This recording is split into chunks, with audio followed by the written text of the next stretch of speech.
El piso de la fábrica quedó en un silencio sepulcral a las 6:47 de la mañana. Ahí es cuando sabes que algo anda verdaderamente mal en la fabricación de acero. Me quedé allí parado, observando a 380 trabajadores simplemente dejar lo que estaban haciendo. Las pantallas estaban muertas. Las máquinas no querían comenzar su siguiente ciclo. El supervisor de la mañana corrió hacia mí, con sudor ya en la frente a pesar del frío de octubre.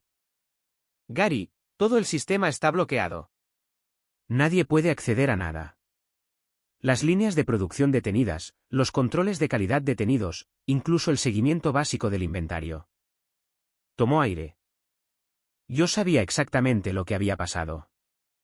Mi nombre es Gary Hoffman. Tengo 49 años y llevo 26 años trabajando en esta acería. Empecé como ingeniero de planta después de mi servicio en el Cuerpo de Marines. Me abrí camino hasta convertirme en gerente superior de operaciones. Ayer por la mañana, me bloquearon el acceso a mis propios sistemas. Hoy, están aprendiendo lo que eso realmente significa. Permítanme retroceder. Hace 18 meses, nuestra empresa matriz me dejó caer un proyecto de eficiencia de $1.600.000. La productividad de la planta había bajado un 15%, el desperdicio había aumentado un 20%. Corporativo estaba haciendo ruido sobre cerrar nuestras puertas si no lográbamos revertir la situación. Me dieron autoridad total para rediseñar todo, el flujo de trabajo, la ubicación del equipo, los protocolos de calidad, todo. No solo reorganice el piso, lo reconstruí desde cero. Estudié cada cuello de botella, cada movimiento desperdiciado, cada traspaso fallido. Pasé noches aquí con cronómetros y portapapeles mapeando los flujos de material como si fueran planes de batalla. Los algoritmos que desarrollé no eran solo fórmulas de hoja de cálculo. Eran 26 años de saber exactamente cómo funcionaba este lugar. Esta planta ha estado aquí desde 1953. 3 generaciones de familias trabajaron en estas mismas líneas fabricando piezas automotrices y acero estructural. Mi abuelo ayudó a construir la instalación original. Mi padre trabajó aquí 35 años antes de jubilarse. Cuando Corporativo nos compró hace 5 años, no entendieron lo que habían adquirido.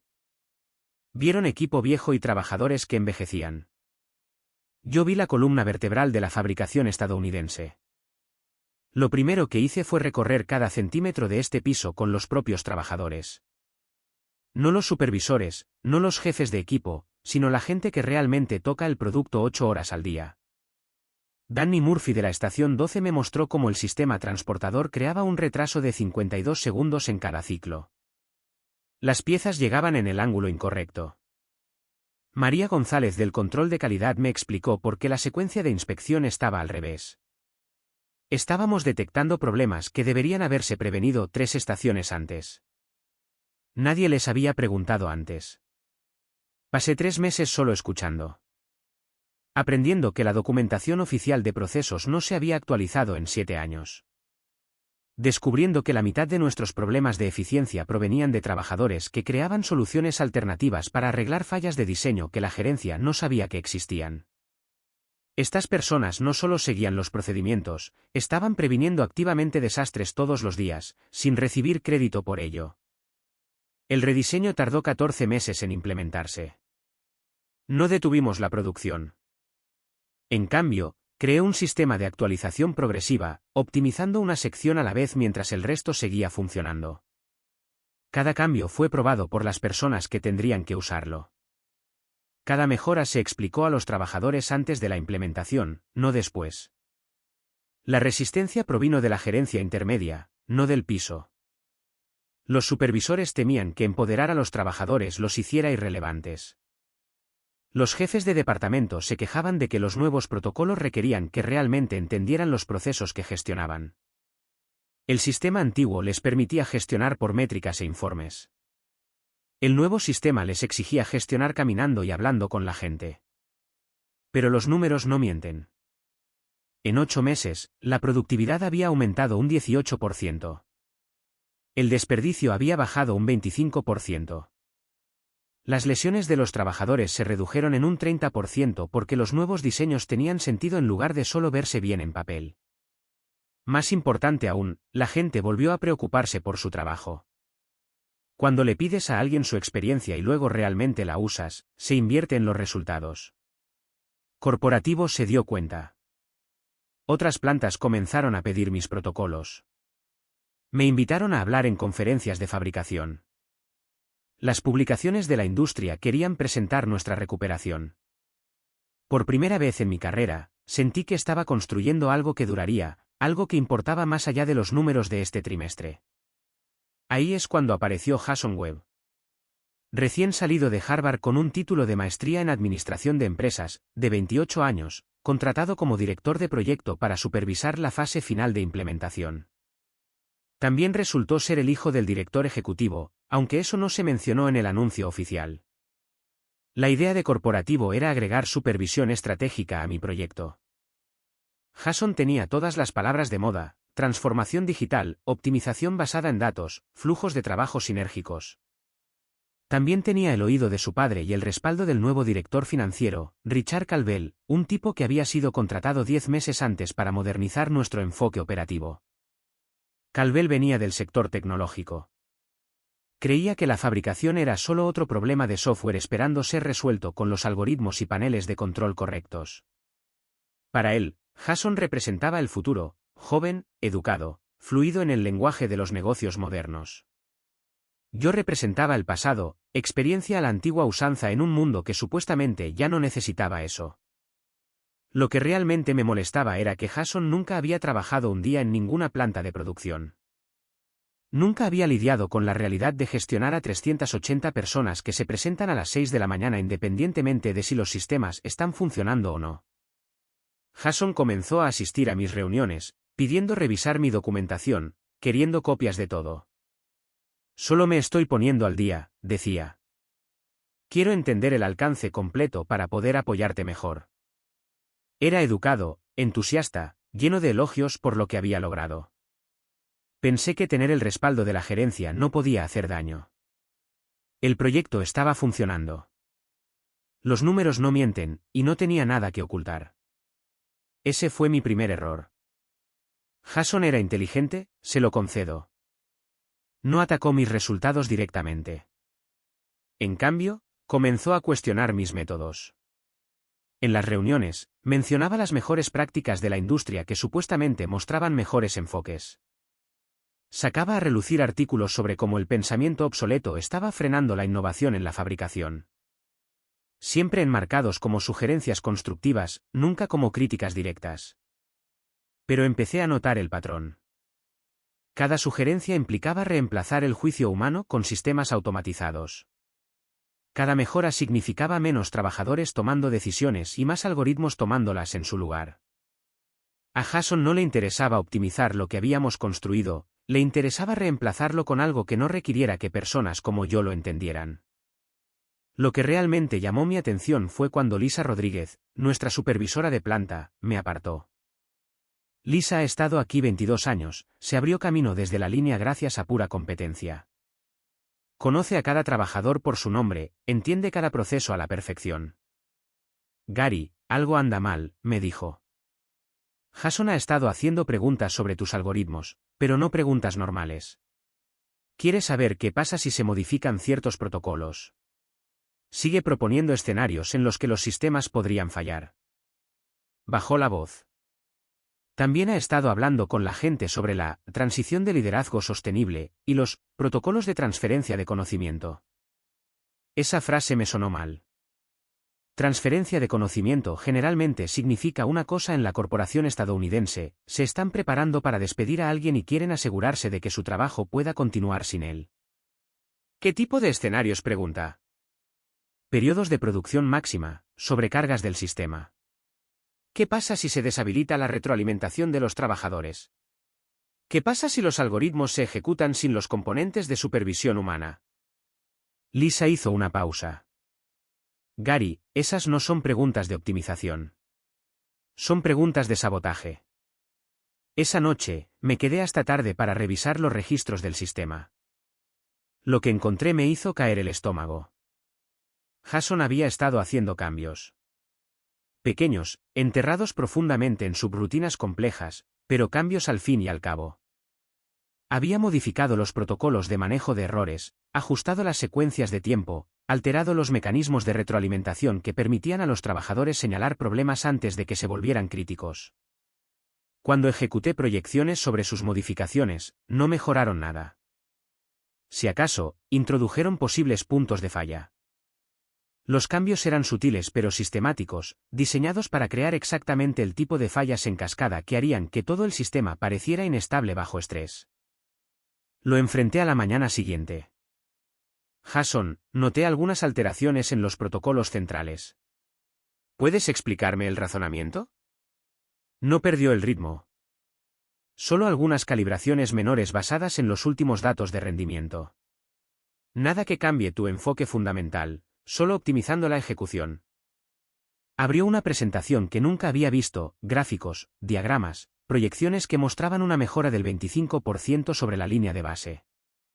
El problema era que los datos no coincidían con lo que yo veía en el piso. Algunas de las métricas que citaba ni siquiera existían en nuestros sistemas de seguimiento. ¿De dónde vienen estos números?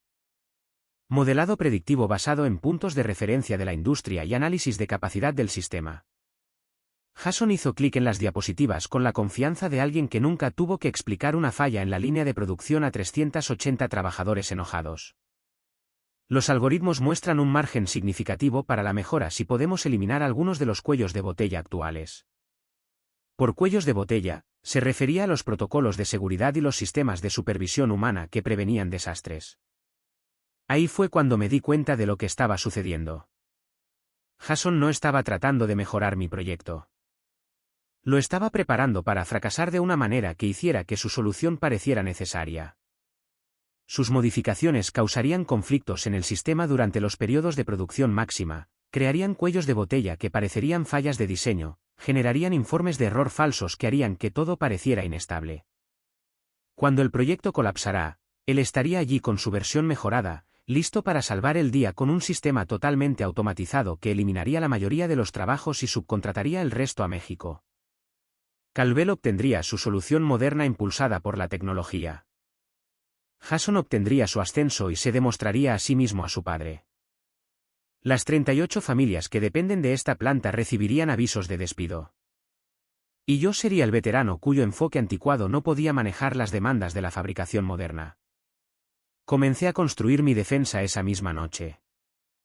Lo primero fue hacer una copia de seguridad de todos mis algoritmos originales en un servidor personal, completos y sin modificar. Luego comencé a tener conversaciones tranquilas con personas clave. Carl Peterson, nuestro jefe de mantenimiento, confirmó lo que sospechaba. Sí, Jason ha estado preguntando sobre los límites de tolerancia del equipo, dijo. Dice que necesita entender los modos de falla para la gestión de riesgos. Otro mensaje de texto de Carl llegó poco después, también ha estado revisando los acuerdos de servicio del equipo. Dice que necesita entender los modos de falla para la gestión de riesgos. Rachel Coleman, del sindicato, tenía sus propias preocupaciones. Ha estado preguntando sobre los procedimientos de quejas, dijo. Preguntando qué tan rápido podemos reemplazar a los trabajadores si hay contratistas que son más adaptables a los nuevos sistemas. Eddie Walsh, quien gestiona nuestros contratos de mantenimiento de equipos, tenía la información más perjudicial. Jason me contactó la semana pasada sobre la modificación de algunos de los protocolos de seguridad en nuestros acuerdos de servicio, dijo. Quería saber si podíamos optimizar algunos de los sistemas de redundancia para mejorar la eficiencia. Le dije, cualquier cambio tiene que pasar por ti primero. Eddie y yo nos conocemos desde hace 17 años. No le gustó esa respuesta. Comenzó a preguntar sobre reemplazar nuestro contrato de mantenimiento con una empresa que sería más flexible con los estándares de seguridad. El panorama se estaba volviendo más claro. Jason no solo planeaba sabotear mis algoritmos.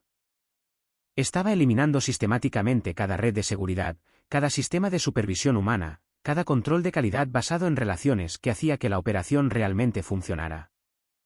Cuando ocurrieran las fallas inevitables, culparía a los sistemas obsoletos, a los trabajadores resistentes y a los requisitos de seguridad poco realistas. Luego implementaría su solución, un sistema totalmente automatizado con una mínima intervención humana, protocolos de seguridad optimizados y contratos de mantenimiento que priorizaran el costo sobre la fiabilidad. Se vería muy bien en los informes trimestrales justo hasta que alguien resultara gravemente herido o la planta sufriera un fallo catastrófico. Una semana antes del lanzamiento final, me llamaron a una reunión de la junta directiva. Calvel estaba allí, junto con Jason y dos ejecutivos que no reconocía de corporativo. Tenían gráficos y presentaciones listas, lo que me decía que esto no iba a ser una discusión. Gary, apreciamos todo lo que has construido aquí, comenzó Calvel. Sin embargo, hemos identificado algunas preocupaciones sobre la sostenibilidad de tu enfoque. Jason tomó la palabra, haciendo clic en su primera diapositiva. Los sistemas que Gary diseñó funcionan, pero son esencialmente cajas negras. Si algo sale mal, solo él puede arreglarlos. Eso crea un riesgo inaceptable para una operación de varios millones de dólares. Necesitamos protocolos más transparentes y estandarizados. Cada preocupación que plantearon fue fabricada. Cada riesgo que identificaron fue creado por las modificaciones de Jason. Pero tenían las palabras de moda corporativas, gráficos coloridos y la confianza que proviene de nunca tener que explicar una falla en la línea de producción a personas reales. Creemos que es mejor que yo asuma el control operativo para la fase final de implementación, concluyó Jason, con voz suave. Gary puede permanecer involucrado en una capacidad de consultoría, pero necesitamos a alguien con ojos nuevos gestionando la ejecución diaria. Me entregaron un organigrama revisado con Jason como director de operaciones principal y mi nombre movido a asesor técnico principal. Sin acceso al sistema, sin autoridad directa, solo aportes valiosos cuando se solicitaban. Me bloquearon el acceso esa tarde. Tarjeta de seguridad desactivada, cuenta del sistema suspendida, incluso mi lugar de estacionamiento reasignado. Medida temporal, dijeron, solo mientras hacemos la transición de la autoridad operativa. Jason me acompañó a mi coche, todo simpatía falsa y cortesía profesional. No te lo tomes como algo personal, Gary. Tu trabajo aquí ha sido increíble. Solo necesitamos asegurar la continuidad en el futuro. Hizo una pausa junto a la puerta del conductor. Descansa un poco. Te lo has ganado. Conduje a casa y pasé esa noche mirando mis servidores de respaldo. 18 meses de trabajo que estaban a punto de convertirse en la victoria de otra persona. Pero mientras estaba sentado allí, algo cambió en mi forma de pensar. Podían bloquearme la entrada a la oficina, pero no podían bloquearme las relaciones que había construido. La confianza que me había ganado con los trabajadores, los proveedores y los representantes sindicales no se transfirió solo porque cambiaron mi título en un organigrama.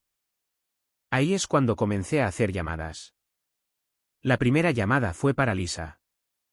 Me bloquearon el acceso, le dije. Jason está dirigiendo el espectáculo ahora.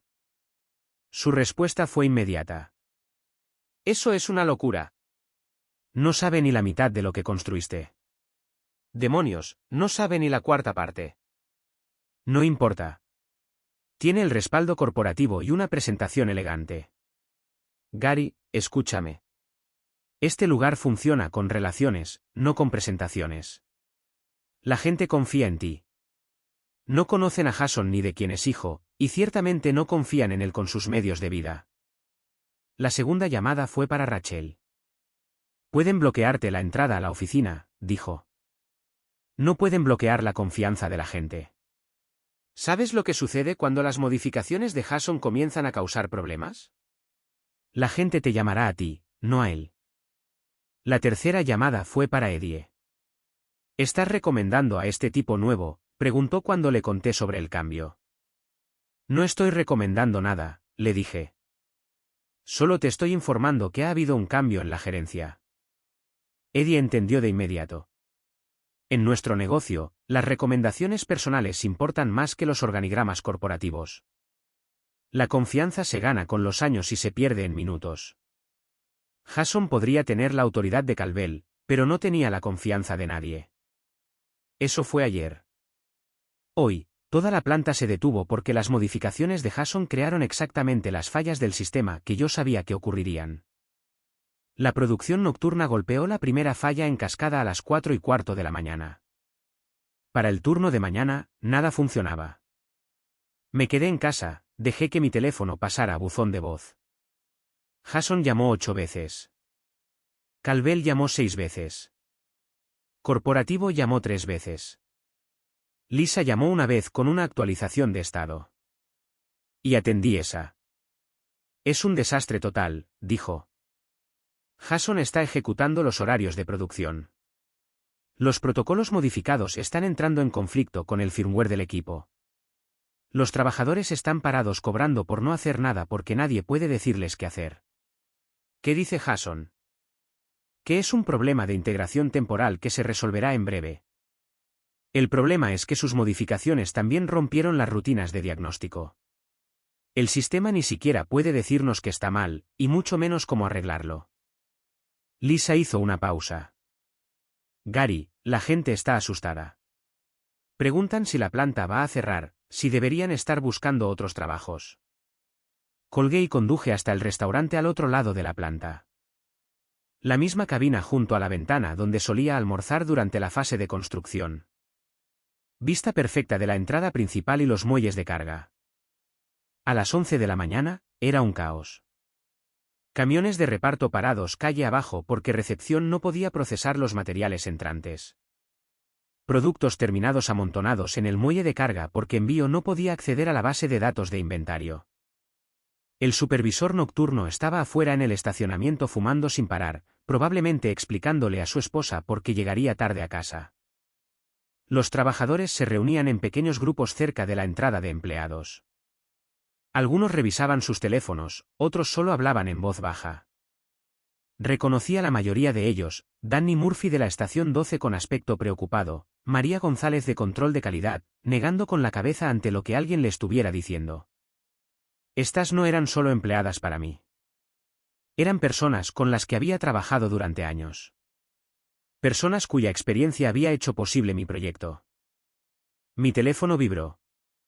Mensaje de texto de Carl. Jason pregunta si dejaste alguna documentación oculta que pueda explicar las fallas del sistema. Le dije que le pasaría el mensaje. Otro mensaje de texto de Rachel. Los trabajadores preguntan si vas a volver. Quieren saber si deberían estar preocupados por sus trabajos. Y entonces la llamada que estaba esperando. Calvel, sonando nada como el ejecutivo seguro de la reunión de ayer. Gary, necesitamos hablar. Hay algunos problemas técnicos con el lanzamiento que requieren tu aporte. Ya no estoy involucrado en las operaciones. ¿Recuerdas? Esto es temporal, solo hasta que estabilicemos los sistemas. ¿Qué sistemas? No tengo acceso a ningún sistema. Una pausa. De fondo, podía escuchar alarmas, gritos, el sonido de maquinaria costosa parada sin hacer nada.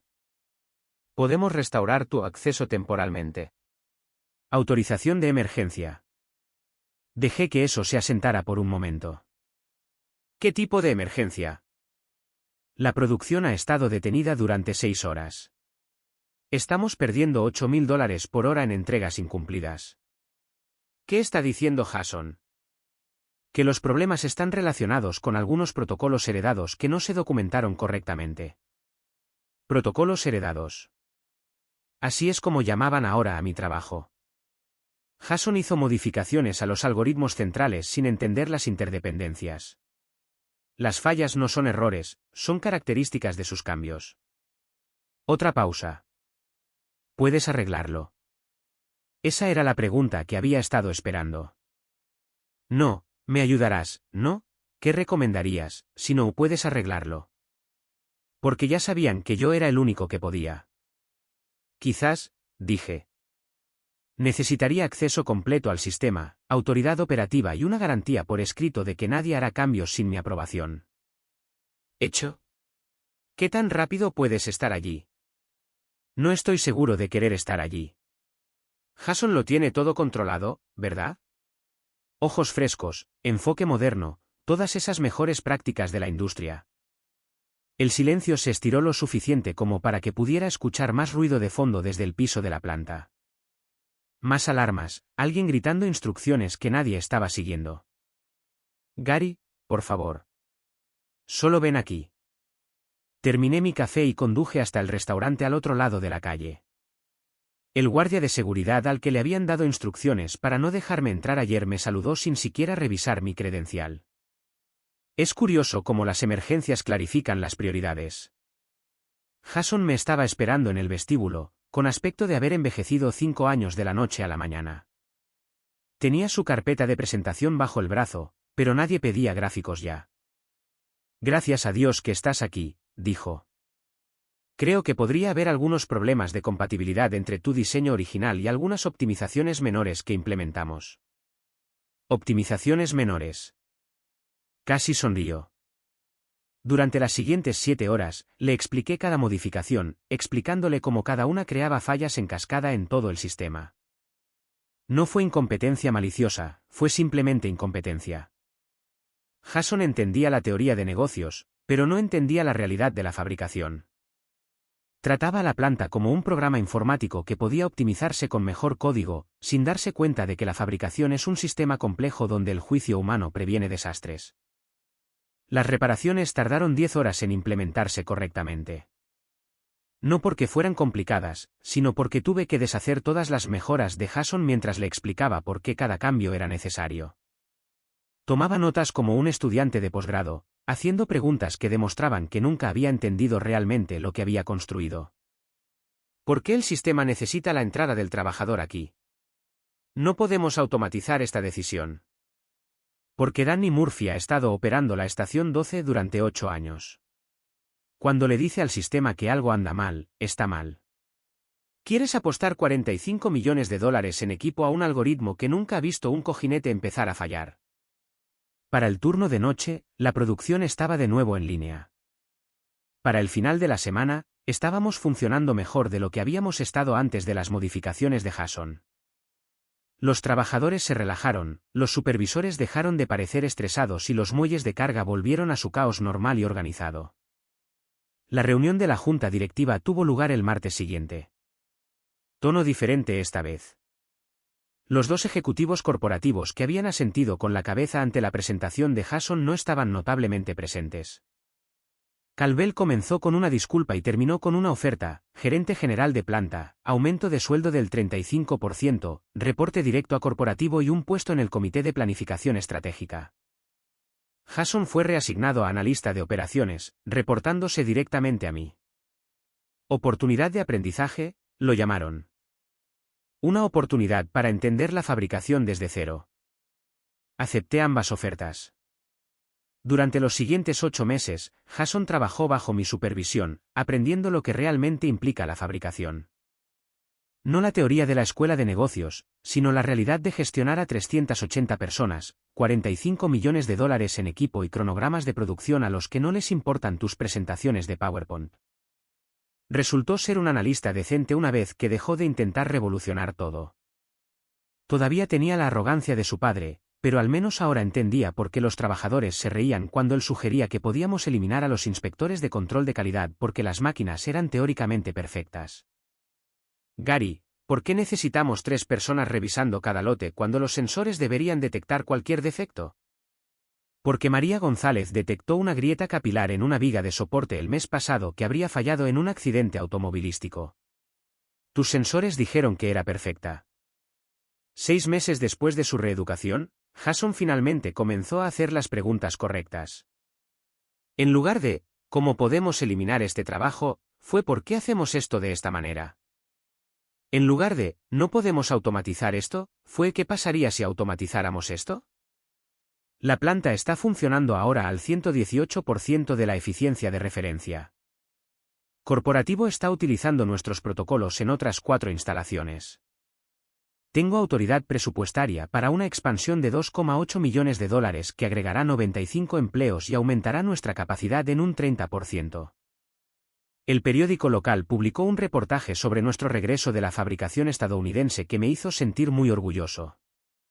Pero la verdadera victoria no está en los números. Está en caminar por el piso y ver a Danny Murphy capacitar a 2 nuevos empleados en la estación 12. Está en ver a María González liderar un equipo de mejora de calidad que incluya ingenieros y trabajadores de planta trabajando juntos. Es ver a Lisa Rodríguez ser ascendida a subgerente de planta porque finalmente tiene a alguien por encima de ella que valora la competencia por encima de la política. El proyecto de expansión comenzó el mes pasado. Estamos construyendo una nueva ala para el procesamiento avanzado de acero que servirá a la industria automotriz durante décadas. Jason está trabajando en el plan de implementación, pero esta vez lo está haciendo bien, caminando por el piso, hablando con los trabajadores, entendiendo los procesos antes de intentar mejorarlos. La gente pregunta si me arrepiento de no haberme ido simplemente, dejando que la incompetencia de Jason destruyera todo y demostrara mi punto. Pero esto es lo que aprendí. La mejor venganza no es ver a alguien fracasar. Es ser tan esencial que su fracaso se vuelva imposible de ignorar. Luego usar esa influencia para construir algo mejor. No solo me bloquearon la entrada a mi proyecto, se bloquearon a sí mismos la entrada a la competencia. Cuando regresé, no fue como el tipo que salvó el día. Fue como el tipo que no podían permitirse perder de nuevo. Ese es el tipo de victoria que perdura. Hace 3 semanas, el director ejecutivo visitó nuestra planta por primera vez en 2 años. Pasó 4 horas recorriendo el piso, haciendo preguntas, escuchando realmente las respuestas. Al final, me apartó. Gary, te debo una disculpa. Casi cometemos un error muy costoso. ¿Qué cambió su opinión? Las otras plantas comenzaron a preguntar por qué no pueden obtener resultados como los suyos. Resulta que no se pueden simplemente copiar los protocolos sin entender por qué funcionan. Esa tarde, Jason me encontró en mi oficina. Sin carpeta de presentación, sin gráficos, solo él. Gary, quería agradecerte por no despedirme. Eres el hijo del director ejecutivo. No podría despedirte aunque quisiera. Podrías haberme hecho la vida tan miserable que renunciara. Lo miré por un momento. Todavía tenía esa arrogancia de MBA con derecho a todo, pero ahora estaba atemperada con algo que parecía respeto. Jason, no te mantuve aquí para torturarte. Te mantuve aquí porque esta industria necesita gente que entienda tanto la tecnología como la realidad. Tienes la educación. Ahora estás obteniendo la experiencia. No la desperdicies. 2 meses después, Jason presentó una propuesta para mejorar nuestro sistema de gestión de proveedores. Buena propuesta, basada en un análisis sólido y aportes de las personas que realmente tratan con los proveedores todos los días. La aprobé. Al final, pensaron que me estaban reemplazando por alguien más barato y más obediente. Lo que realmente hicieron fue reemplazar la competencia con el privilegio y descubrir que el privilegio sin conocimiento es solo una ignorancia costosa. La verdadera lección no es sobre la política en el lugar de trabajo o la traición corporativa. Es que la verdadera experiencia no se puede robar, solo se gana. Y cuando intentas tomar un atajo en ese proceso, la realidad tiene una manera de exigir el pago con intereses. Hoy en día, recibo llamadas de otras plantas pidiendo consejo. Ingenieros jóvenes que quieren saber cómo construir sistemas que realmente funcionen. Incluso algunos maestros en administración de empresas que se dan cuenta de que su educación no los preparó para la complejidad de la fabricación real. A todos les digo lo mismo, comiencen escuchando a las personas que hacen el trabajo. Ellos les enseñarán más en un mes de lo que la escuela de negocios les enseñó en 2 años. Y recuerden que cada algoritmo, cada proceso, cada sistema existe para servir a las personas que lo usan, no al revés. Así es como se construye algo que perdura. Pueden robar tu título y bloquearte la entrada a tu oficina, pero no pueden robarte 26 años de saber cómo funcionan realmente las cosas. Ese conocimiento sale por la puerta contigo y regresa cuando decides que lo hace. Al final, cada MBA elegante y cada palabra de moda corporativa no significan nada cuando las máquinas dejan de funcionar y 380 familias dependen de alguien que realmente sepa cómo arreglarlas.